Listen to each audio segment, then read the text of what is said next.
का भाई रे आ छटको पेन्हा गई छटको रोज फिरोजवा कहां बड़ी रे सर तरफ रस चिल्लाते नहीं सुनाते नहीं के बेटा अगले तो काट चमड़ी को तोड़ दे का उमर दे का चिल्लात रहा है मर्दवा भी तो तार आंख रहे तू रहे ना देतो का कहत रहा का बोला ना का चिल्लात रहा बोला चिल्लाता नहीं हम चिल्लाता नहीं सर तूने मार के तार चमड़ी को तोड़ दे ए मर्दवा तू नहीं काहे मारत रहा मर्दे का बोला एगो तो रोजू नागा मारता रहन हैं भैंस के सुई पर दुहे के बाबे भैंस भी सूख जाए तो का होई उठावना टूट जाई तोरा बुझाता कुछ जाके देखूंगा के जल्दी ए मर्दवा तो ये बतिया तू आराम से नहीं कह सकत जा तनी देख के आओ तनी जल्दी आओ और आवत तनी काई ने भेटाई कि ना भेटाई दूधवा काहे ने का भेजत घर बाबू गोल में बुलावे अब बस आते होई 2 मिनट बैठो बाबू हां मजे तू तो डेली 2 मिनट कहत रह बैठे के मेहरारू गोल बिया घास घर है एगो भव भी है तो ओकरा दुहे मालूम नहीं खे अल्लाह का बात साला न कम बाबे घबरा जन बाबू हम भैंस दुके रखत नहीं आके ले जियो ठीक बा हम आधा घंटा में आवत नहीं आधा घंटा के बाद दूध ना मिलल तो हम कल से दोसर उठावना देख लेम साला लइका उहे बा आज आज फिरोजवा तोर हम बाता गौर देतनी ए चाचा एगो टाइम बता दो कब भैंस दुहाई 6 बजे आओ बाबू गोल वाले का बोलावे बस 10 मिनट में आवते बा तू 6 बजे आइयो ठीक बा जाता नहीं साला लइका भाई इहो गोल तो उनिए जाके मारा आ गइल आज हमारा आंख रहिते इतना तेजी के हम ना सहत रहनी ना सहती भैया माथा खराब क का चिल्लाता नहीं रहुआ तबे से हाला कइले बानी मार कहता नहीं कि रहुआ लो दूध दुहे वाला बदल दिलो आ भैंसिया भी सुख जाई नु तो रहुआ लो मुंह ताकते रह जा अरे तो भैंसिया अंगई थो गइल बिया दोसर के दूही तो दोन देती तोनो ना दी एगो काज ने बड़की दीदी काज ने तबे से कहां गइल बानी आ अरे रहुआ हाला कइले बानी दुआर पर हो त का बबुआ आ गइल काहे नहीं के छक्का मारते बे तो दे तनी के सारा पैसो लगावल हमर डार हो जाई फिरोजवा का है बाबूजी है ना आप कहां पिछोड़िया से बोलतरी का है बोलो तोरा के कबे भेजमी अरे बाप रे बाप हैं अरे बर्दे काट दो छोड़ कबे भेजमी तोरा के को घंटा हो गइल गइले अरे बर्दे तो ड्रीम 11 पर मैच लगे रे मैं जो देखा तारा 11 सगरी बे 11 हम तार निकाल दे जल्दी बोला के लेके आ भैंस भैंस लेके भेजा भैया जी हो त दीदी जी आवता नहीं का रहुआ हाला कइले बानी जी आ हाय लइका के काहे मारता नहीं रौरा का भइल बा कहीं हमरा से हम सौखे ना गरनिया खेतवा में गरनिया सरसों घूमे वही में कुली घास उखाड़ता सन आ सरसों कुली लसाव देले बड़ा सन खेत में तो जाए के नहीं करे रौरा कहियो मारे कान एकदम मोल के एकदम लाल कर देले बड़न बताओ हां तो हम दके राउर कन ओज दी चढ़ दे तब का होई काहे रौरा लइका के कान होइछनिया आ दूध वाला का हमरे से बोल के जाता लो तो हम जे दुआरो रही ओकरे करू लोग बोली तू बाड़ू खेत में हई खेलता मोबाइल हई बाड़ी भवे को भी त अपना काम में धंधा में बिया छोड़ दी भैया जी रहुआ चुप रही इहे के बुझे में लो भैंसिया भी सुख जाई नु तब रहुआ लो खाम ले दूध रोटी आ दही गरनिया घास उखाड़े बबुआ कहतन घास उखाड़े गए आ कहां से आवत नहीं रहुआ इतना हाफल पियास ए छोटको येंगा मत बतियावा हो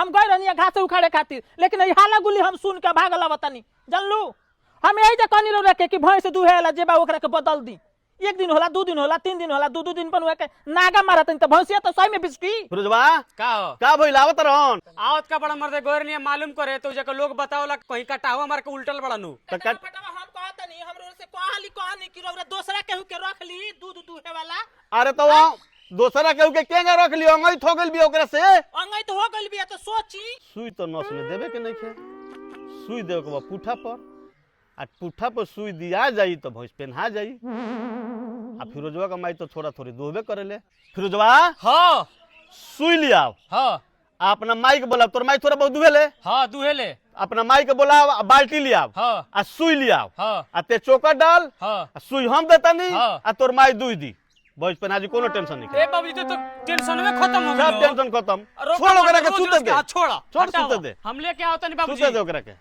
माई रे का बाबू रे हने हां का बाल्टी मंगाओ हां आ सुई लेके चल बाबूजी कहत रहे सुई दे तो ते दूध दे बनू हां हम दुहे नहीं ना लगा अब चल अपने से दूर रोज रोज के टेंशन खत्म कर जाओ हां लिया चलो ले ए आओ। छोटको का दीदी है ना एथी बा बाल्टी लियावा हां आ तेल लियावा मोलिया में आ सिरिंज में भैंस पहनाए वाला सुई भर के लियावा जल्दी ठीक बा हम लेके हां लेके आवत आवता हां जल्दी लेके आवा ए सुनी ए चली रौरा सुई मारी हम दूध देम दे सुई दे हां चली चली सुई मार दे तो हम मारेम सुई ठीक पहले अच्छा चला भैंस लागे चला चली दी आई चली आई जी आई चली उठी चली लो जल्दी जिससे उठी तो आई उनका रोज रोज के झंझट छोड़ा दिया अरे 1 दिन नागा होला 2 दिन नागा होला यही रोज रोज नागा हुई तो भैंसिया बिस्की की ना जी यही से नु अंगई थो गइल बिया हाँ चली आई बाबू चोकर लेके आओ। दीदी हाँ हाय धारी सुई, हाँ हाय सुई। हाय धारी आई मलिया में हाँ तेल वाली मलिया बाल्टी में बड़ा। हाँ धारी। जल्दी से दुही लो तो।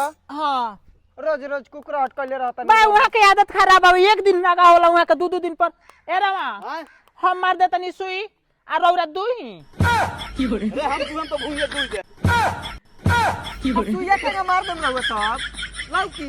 ना छोटको रुक जा, यहाँ के ठीक कहता नी। हाय धारी सुई आ रौरे सुई मारी आ चट दे मारत कहीं कि पट दे पेन्हा जाई, बस गरगरा के दूध दियाई। हमरा तो डर लागत। सुनी रौरा टोटा के सुई मार देवे के बा। हाँ मार दे। काहे डरा तारू हो? हम अपना घरे 10-10 गो भैंस हम दुहत रही, शादी के बाद में छूट गइल बा। तनी एक कोमे दुहाई लेकिन ओकरे झंझट पे खत्म हो हाँ जाए। हाँ हेने हाँ बाबू ते चोकर में लावा।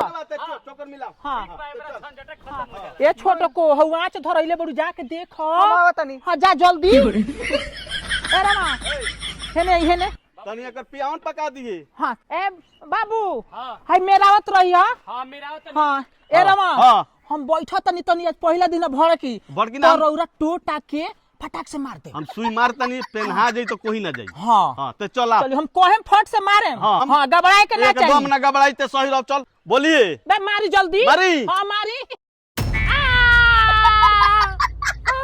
कहा रे का भाई रे छोटको पेन्हा गई। छोटको दू दू हमारा चक्कर आवता। चोकर होता काहे रे का भइल बे रे? गर्मी आवता। रहे ना चल। रे काहे गर्मी आवत रे तोरा? छोटकी बाबू रे हमारा गर्मी छूटता। खटिया अरे रे का भइल बा रे? चक्कर आवता। चोकर आवता। छोटको का भाई दीदी? अरे का भाई? यही तक कहलिए कि देखम लो हमरा डर लागत रहला। का भाई जी? हेला चली खटिया में चली बैठी जा। हमारा गर्मी होता। अरे मर्द गर्मी छितर रहता। ए मर्दवा तारा मारे के चाहिए सुई का, तो तू कहां मार देला मर्दे? ए दीदी अरे वो मुंह पर काहे त पसेना होता? भैया जी के मुंह पर पसेना नहीं के होत। अरे छोटको वो बात नहीं करे, मुझ पे ना हाथ मत मारना तो और गर्मी होई। अरे बाप रे वो बात नहीं क्या हो? अरे ऊपर पर जा मुंह तो पिए ना मर जा बिला जा। भैंस के सुई मारे के हमरा कुल्हे पर सुई मार देले बहुत दादा। अरे हमरा गर्मी छूटता होता। रे भैंस का पुठा आदमी का पुठा ना बुझात रहला। दीदी उठी। ए छोटको का दीदी? घर परिवार के चिंता करे के बात नहीं खे ना ए दीदी रवा ना रहन त का होई? ना हम जाते का बनी। बबैया संहारे के रखे। बहुत रवा ठीक रही। बहुत गहरा समस्या बा। का भाई? हमरा के ले चला पलानी में। हेलो बाल्टी लिया बा। का होई बाल्टी दीदी? अरे मुँह तो पिए ना भैंस के पहनाए वाला सुई हमरा के मरले बा तो बुझे कि का होई। आई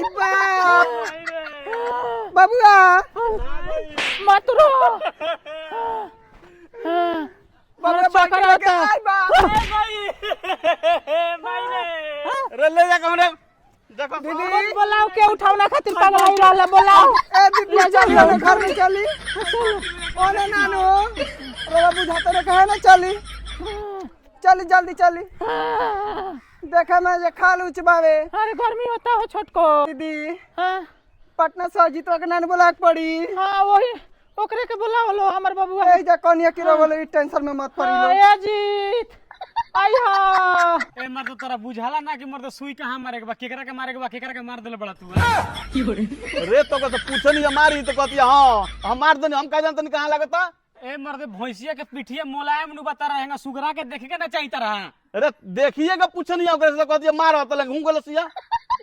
अच्छा कोनो बात नहीं के गर्मी चढ़ल होई जाके देखबे घरवा गर्मी ओकर उतरल।